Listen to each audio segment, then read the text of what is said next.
Anyway, I'm in the company today, as you can see, of greats. And I want to begin by introducing the first of the great authors here today, Helen Fielding.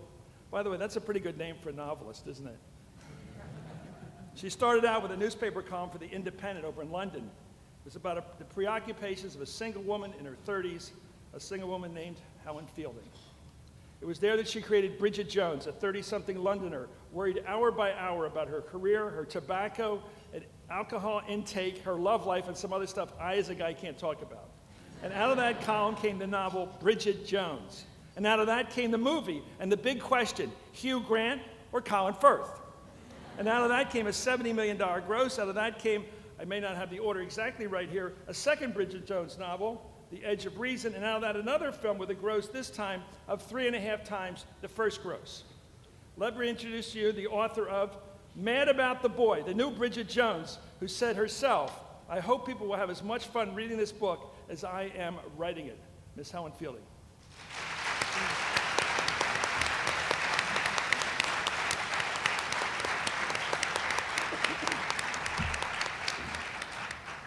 Well, thank you, Chris.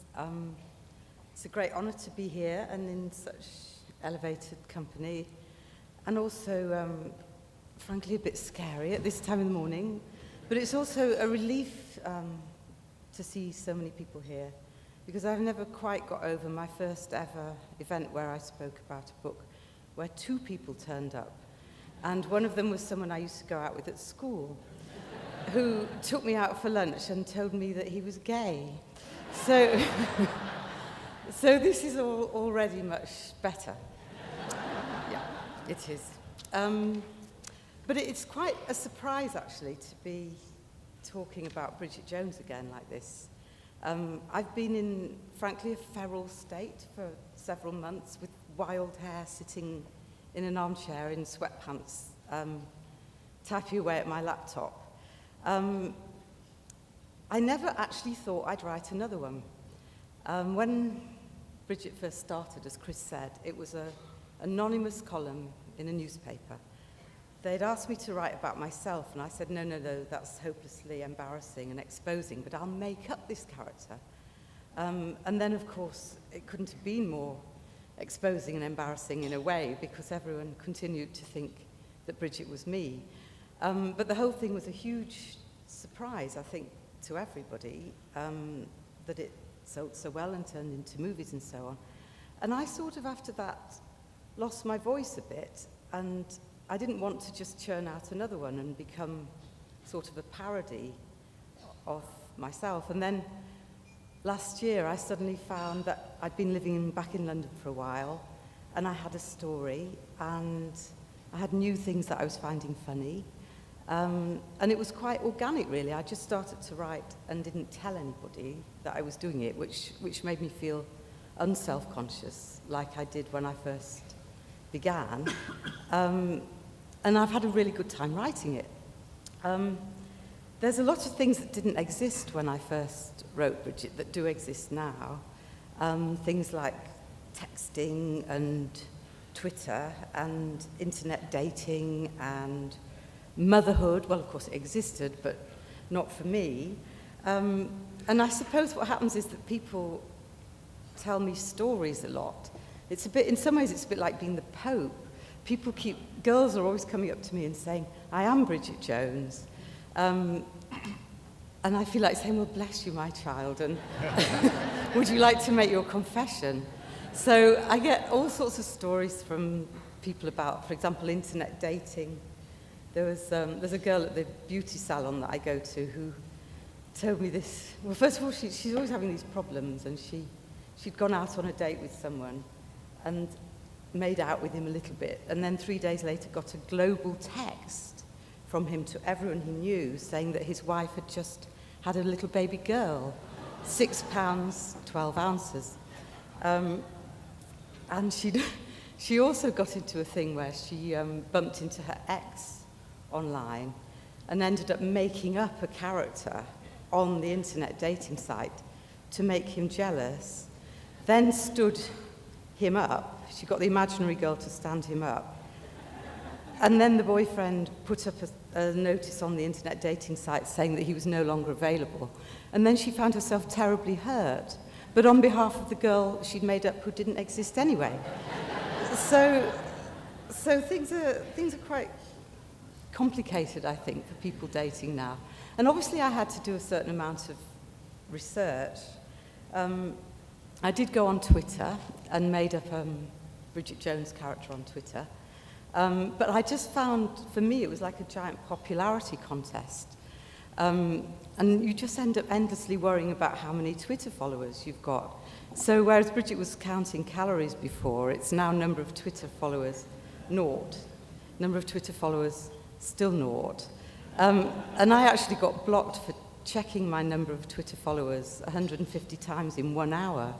So it's not really a good medium for me, really.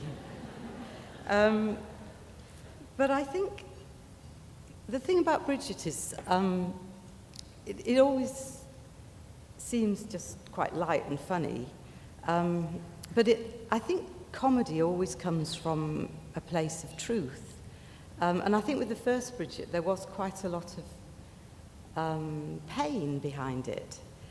I think you have to have some sort of real clash of things going on to make things be funny. And I never quite understood why it took off. And I used to go all over the place talking to people, like go to Japan where all the women were really glamorous and thin and just ate little bits of fish. And they'd say they identified too. And I think it's about the gap between how you feel you're expected to be and how you actually are. And I think there's so much in the modern world which is making you feel you have to be that red carpet girl in Us magazine. I mean, even I today arrived with the most enormous handbag just because I thought that's what you should do if you're in the public eye. And I think there's so much sort of airbrushing and all these things that make us very aware of the gap between how a woman should be in the public eye and how we all really are inside. And I think with the new book, whereas the first one was looking at that very hard time, I think, for a woman in their 30s when the biological clock is ticking and, you know, the dating becomes an absolute nightmare and the men are like sharks scenting blood and sensing the insecurity. This is looking at more what it's like for older women and how you get branded as, I don't know, I sort of always imagined when I got to my age I'd have a sort of tight perm and grey hair and a shopping bag. And actually the women I know who are what we used to call middle-aged are not really like that. And life is still going on and sex is still going on. And so the book is, I suppose it's a little bit racy in places, but it's one of the themes is about that. It's about sort of rebranding the older woman. And I think the title, Mad About the Boy, I don't know how that's going to be translated into other languages. I remember in Italy, the Diary of Bridget Jones became the Diarrhea of Bridget Jones. So I don't quite know what will happen to Mad About the Boy, but I was rather inspired by that Dinah Washington song, you know, in that gorgeous Levi advert where the boy dives into the swimming pools trying to shrink his Levi's. But obviously the plot of the new novel is shrouded in mystery. We're trying to keep it a secret, which frightens me because I'm sure that one day I will leave the manuscript in the back of a taxi and it will all be over. But I think motherhood is another big subject that I'm going to cover. I think most women today understand, in fact men as well, understand the problems of juggling. There was a story in the tabloids recently about David Cameron, our Prime Minister, driving along with his kids in the back of the car, and then the Israeli Prime Minister called up. And he ended up going, "Will you shut up? I'm on the phone to the Israeli Prime Minister." And that's something that I identify with quite a lot. That sort of thing of, you know, basically being in your pajamas with chaos going on all around you and trying to pretend you're in some penthouse office with a view over London and taking calls from important people. And the juggling of the two worlds, I think, is quite hard. And I also think that people have basically got too much to do now.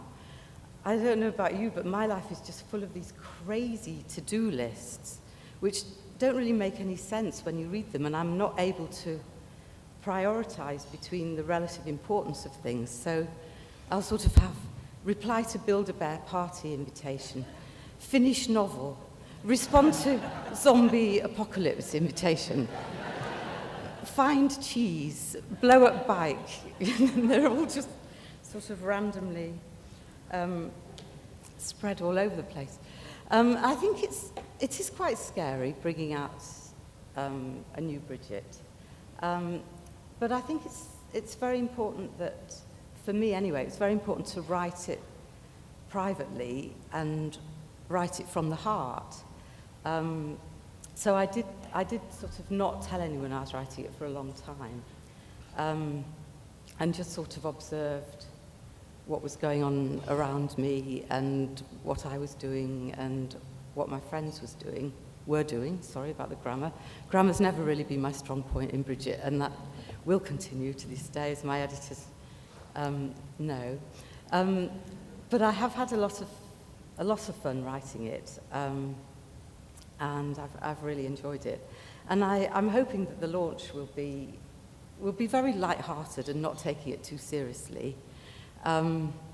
It is just a book. It is just a funny book. I never started out trying to write social commentary, particularly. I was just writing a column about the little things that happen every day, really to make myself laugh. And, you know, I never thought anyone would read it, really. So I hope that we'll all have a lot of fun with the launch, and, you know, just be ourselves and enjoy it. And obviously I'm going to go on a huge diet and have a massive amount of plastic surgery before the launch, so no one will recognize me. But I'm looking forward to it very much, and I hope you all enjoy it too. Thank you.